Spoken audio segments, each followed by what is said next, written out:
né?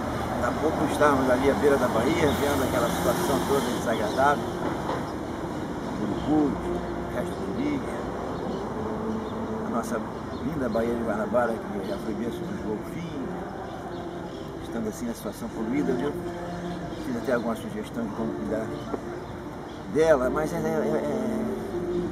temos que entender que, como vou voltar aqui à mesma terra, agora falando do meio ambiente de um modo geral, toda atividade humana gera resíduo. Como eu falei lixo, estou falando de resíduo. Resíduo de toda espécie. O pior deles, o mais assustador, é o resíduo atômico. Nós temos uma usina atômica aqui em Angra dos Reis. 3 usinas em Angra dos Reis.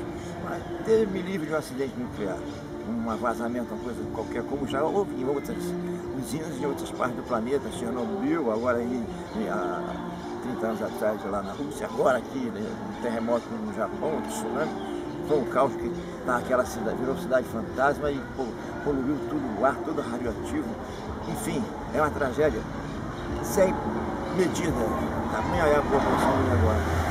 Então nós temos que tratar da nossa convivência em relação ao planeta com propriedade,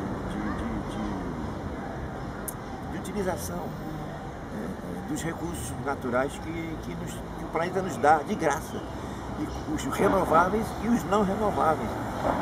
E ser meio ambientalista é cuidar do planeta como a gente cuida do nosso corpo, da nossa casa, do nosso ente querido, da nossa vida.